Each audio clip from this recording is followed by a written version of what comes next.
Every tarot deck is broken up into two components, one being the major arcana, which is your major life lessons and karmatic lessons, and the minor arcana is your day-to-day lessons.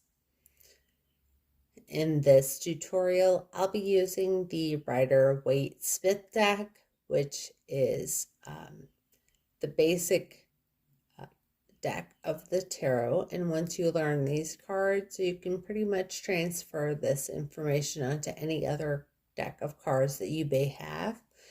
You just need to use your intuition to decipher the full meaning of those cards.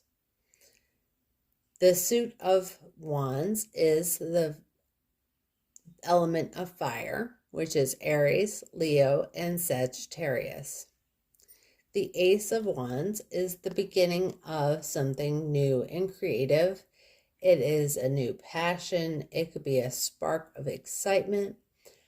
The hand is passing the wand to the left, and everything that involves movement going towards the left is the past.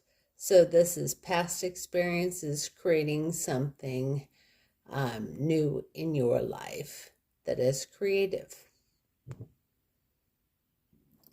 The 2, 3, and 4 of wands goes with the cardinal element of Aries.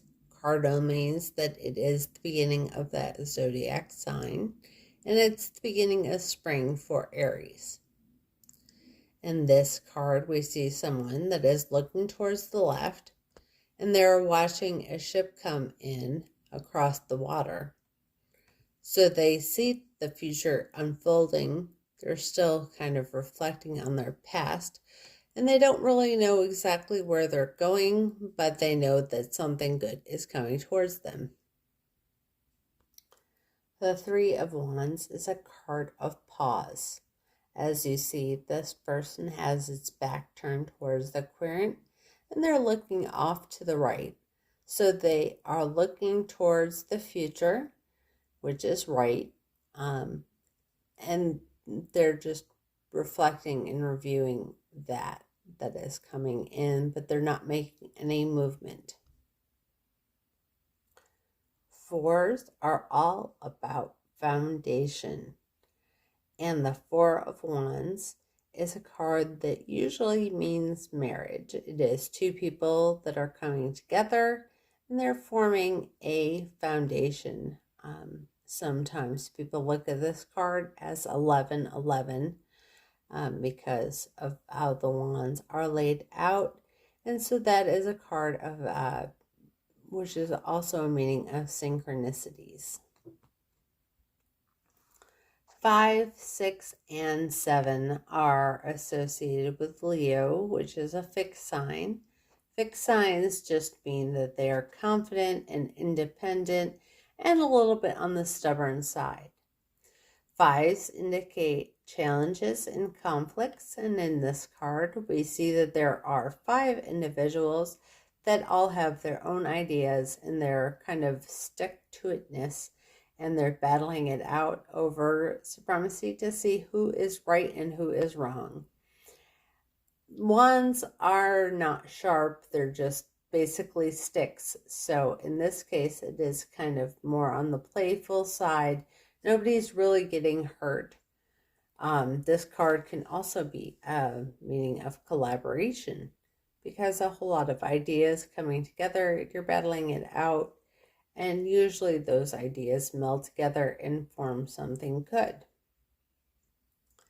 The 6 of Wands is known as the victory card.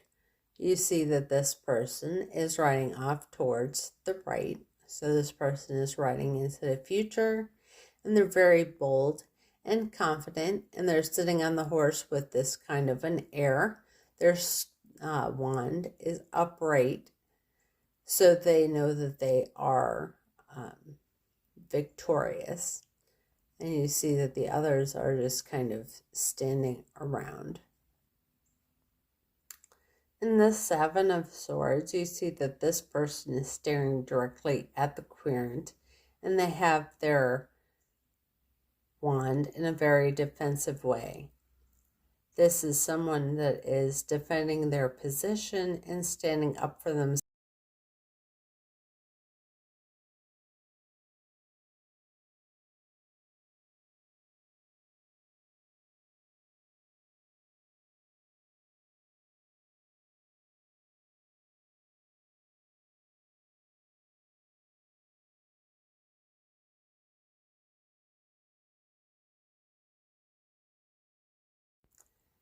8, 9, and 10 are all associated with the mutable element of Sagittarius.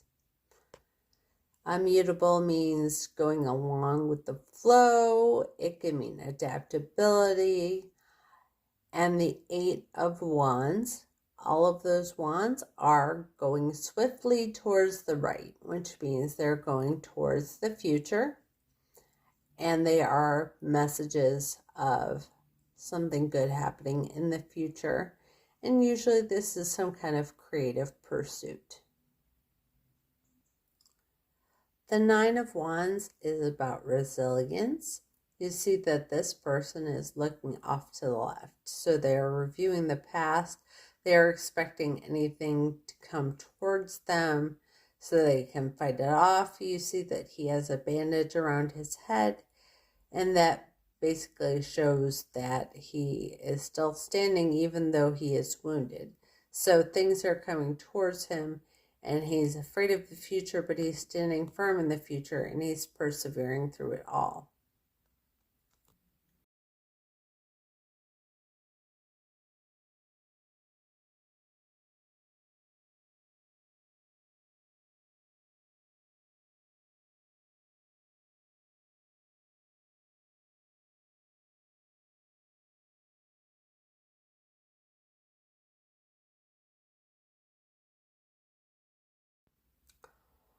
All of the pages are heralders of change. The Page of Wands is telling you about a new passion or new creativity that is coming into your life. He is looking off to the right, so he's looking to the future to see what is coming in. It is different than the Ace because the Ace is just a new planted idea of something that is coming in, where the page is saying, hey, something new is happening here. The Knight of Wands is fiery, and as you see, he is charging towards something. He's going towards the left, which is usually meaning of the past. This person is getting his experience together, and he is very passionately coming towards someone. The Queen of Wands is the mature feminine aspect of fire. So she is very nurturing, but she's also very creative in her nurturingness. She's confident. She's a little showy, and she's a little stuck in her ways. She is who she is. The King of Wands is a mature masculine energy associated with fire. So this is a man who is bold, but also is kind. The Suit of Cups is associated with water, which is Cancer and Scorpio and Pisces. The Ace of Cups you see is his palm is open, and it is towards the left, and the cup is overflowing. In order to give your love to someone else, you need to have your cup full for yourself. This card indicates that the past experiences that you gain are, they go into the future. And this is a card of love and acceptance 2, 3, and 4 of Cups are associated with the cardinal sign of Cancer. Cancer is the beginning of summer, and that's why it is the beginning card. 2 of Cups shows a partnership that is together, and they're under the symbol of health, and that is for healing. This card usually indicates soulmates, people that come together for love and to heal each other.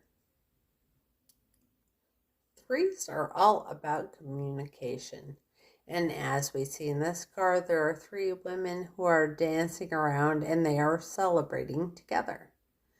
This card, usually in my readings anyways, it comes up as the next holiday coming is something that is significant timing-wise, because that is a time of celebration. 4s are very still. And as we see, this person is sitting underneath a tree, and they're not really doing much, but they are staring at the 3 cups before them. They don't even notice that a card or a cup is being passed towards them. This cup is being pushed towards the future, but they're not looking at that. They're looking towards the left, and they're looking at the cups that are just kind of sitting there. And there are 3 of them, so they're reflecting on the past and past good times, past celebrations, and they're not even looking at what the future might hold for them. 5, 6, and 7 are associated with the fixed sign of Scorpio. The 5, the person is looking at the 3 cards that are the 3 cups that are in front of him, indicating the past, and he doesn't see the 2 cups that are hiding right behind his back. So this person is basically crying over spilled milk, and they are not looking towards the future. They don't see that love is there, or those soulmates are waiting for them just behind their back. So this card usually means that there is something that is leaving the querent. The 6 of Cups is usually a card that I get during Mercury retrograde. I'm not sure if that is something that is common for everyone. It is about childhood and nostalgia. Both of these people are looking towards the future or to the right, and they are reviewing things that have already occurred. The 7 of Cups is about choices and indecision. It is basically being clouded and having a whole bunch of things in front of you, but you're not sure which one to grab onto. Each cup is filled with something different and will yield a different experience. The 8, 9, and 10 are all mutable cards. Mutable in the cups is associated with Pisces. In this card, we see that someone is walking away from the querent towards the right, which is towards the future. So this is someone that is leaving everything behind. They're walking away from a situation or a person that is no longer serving them into a different future. The 9 of Cups is also known as the Wish card.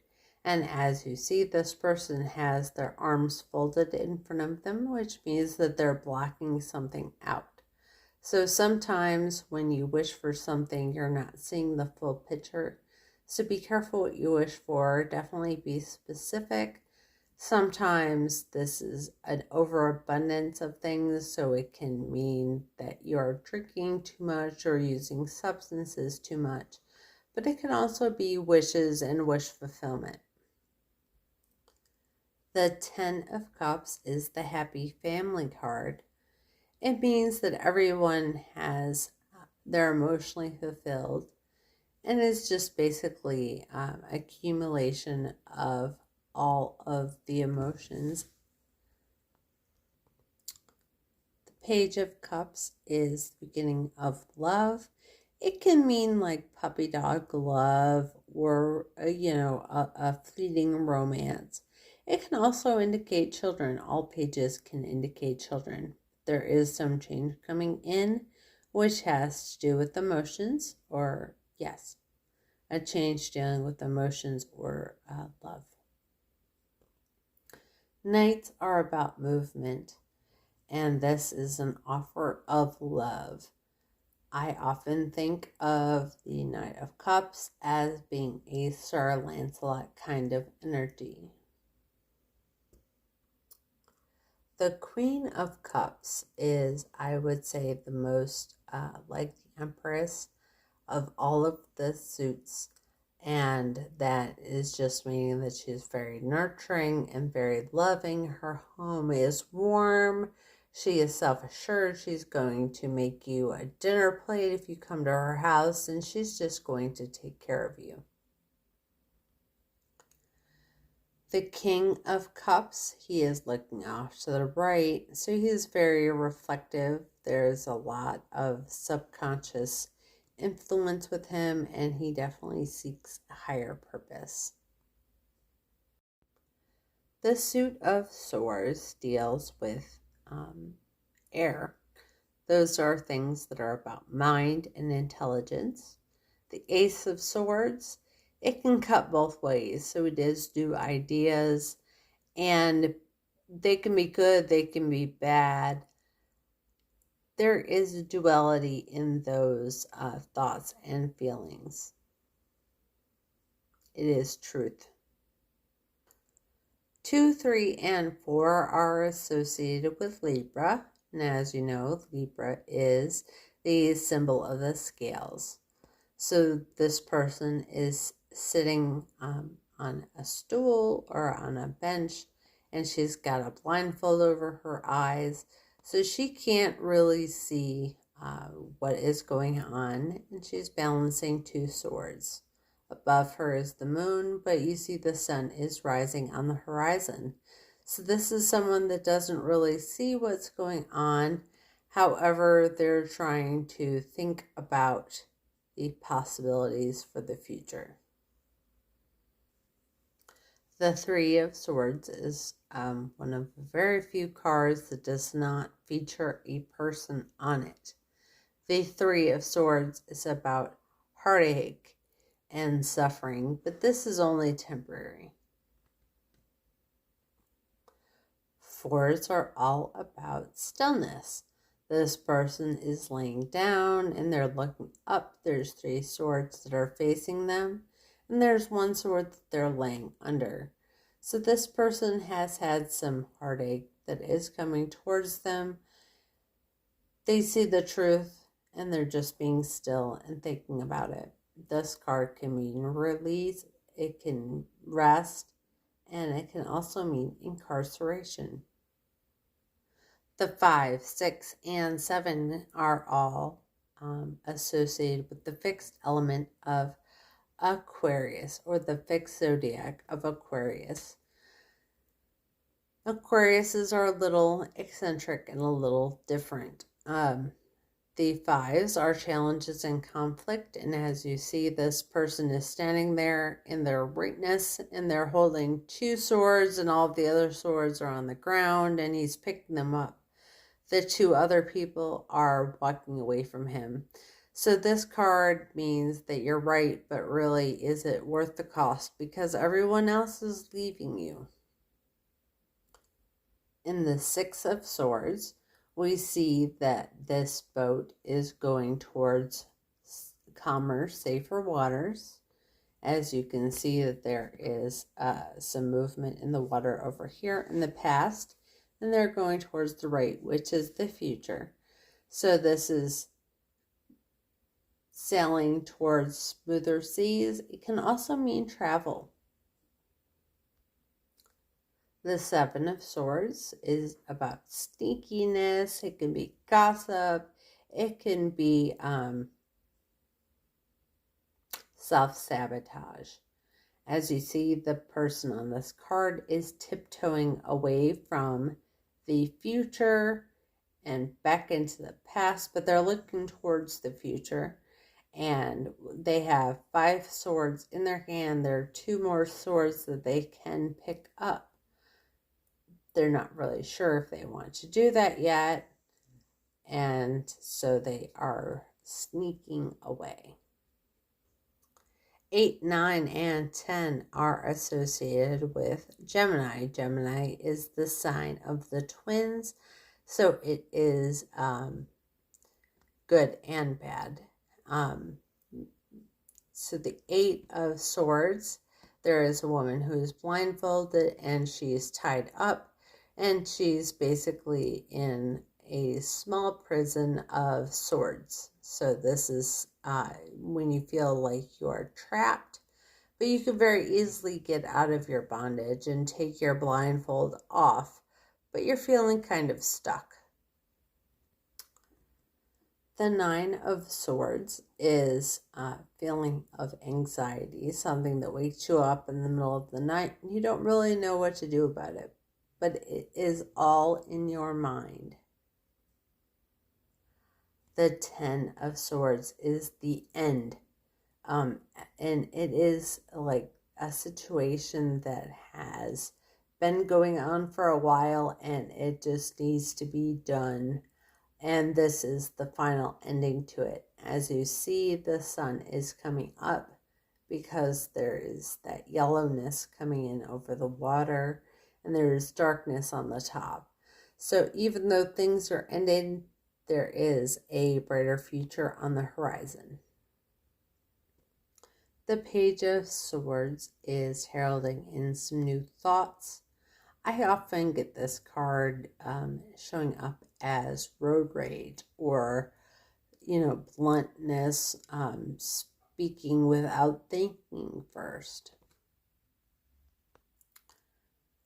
The Knight of Swords is moving very, very swiftly. As you can see, he's going towards the past, but the trees in the background are being blown towards the future. So this is someone that is rushing headstrong into the past with all of his ideas. The Queen of Swords is the mature, feminine aspect of the swords. She has duality, and she is stern, she is fair, she has good thoughts, and she can cut through anything. She's facing the right, which is the future. The King of Swords is staring straight at the querent, and he has his sword very confidently in his hand, facing upwards. This is someone that is independent, and he is thorough, and he is thoughtful, and he is authoritative. You can think of this person as like an attorney or a police officer. This is someone that is very stern. Pentacles are about Earth, which is Capricorn, Taurus, and Virgo. All of the pentacles or coins, whichever kind of deck you choose to read, those are tangible and material cards. So this Ace of Pentacles is basically a seed that is being planted. As you see, this hand is facing towards the right, indicating that it is going to grow something in the future. 2, 3, and 4. 2, 3, and 4 are associated with Capricorn. Capricorn is the cardinal sign of the Earths. They're very controlling. They can do a lot of things at the same time. The 2 of Pentacles is basically being able to balance both home and professional life in a very masterful way. The Three of Pentacles is about teamwork, but as you can see, there is one person who is clearly in charge of this group of people. The Four of Pentacles is also associated with being a miser. Because it is Capricorn, into someone that is very much in control of their pentacles. So they're very much holding on tightly to what they materially possess. 5, 6, and 7 are associated with Taurus. Taurus is the bull, and Taurus is very stubborn. The 5 of Pentacles is being left out in the cold. It could be poverty. If you've ever had any kind of run-in with a Taurus, you know that once they are mad at you for a while.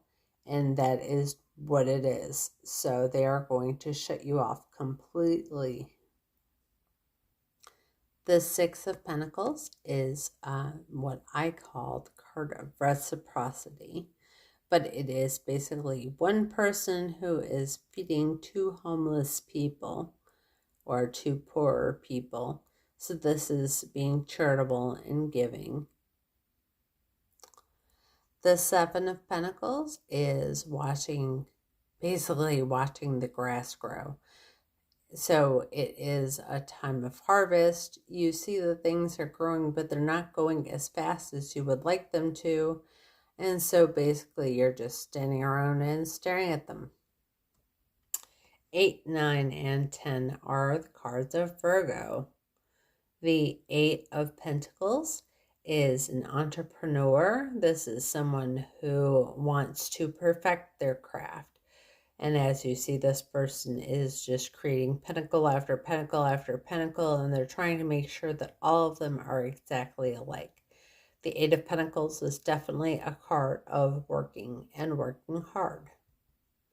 This person is facing their right, so they're facing towards the future, so they would like to be perfect in the future. The 9 of Pentacles is a woman who is independent and self-assured. She doesn't need anybody else. She doesn't need any help. She's just very happy in her surroundings and alone. The 10 of Pentacles, I call the happy family card with money. So basically this is when everyone is financially secure and there is no worry about money in the future, and everyone is just happy with that fact.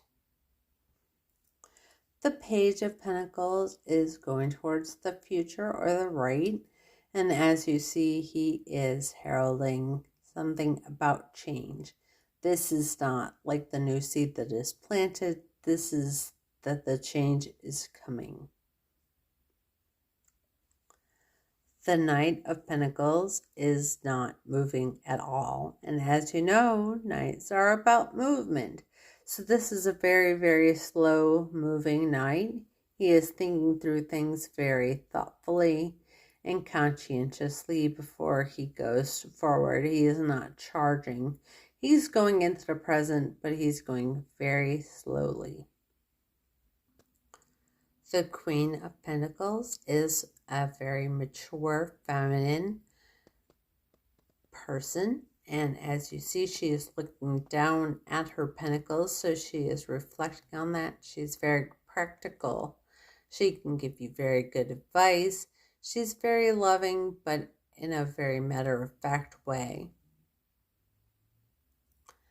The King of Pentacles is sitting on his throne with his eyes shut. This man, who is it is a mature masculine energy. He's a little bit boring and a little bit pragmatic. He moves slower and he thinks through things before he does them. But he is very kind and he is very giving when he wants to be. But he has to think it through first. Just a little note on reversals. I do not read reversals. I only read upright. And the reason why I do not read reversals is because usually they don't mean the opposite of what you think that they mean. They are just more of a delay or a time frame. So if you look at the cards before or after, you are able to determine what those cards are actually meaning. You don't need to flip them over or upside down to see what they mean. If a card naturally shows up and it is reversed, I take the time and consideration to think about why and what that means. But other than that, I do not read reversals on purpose.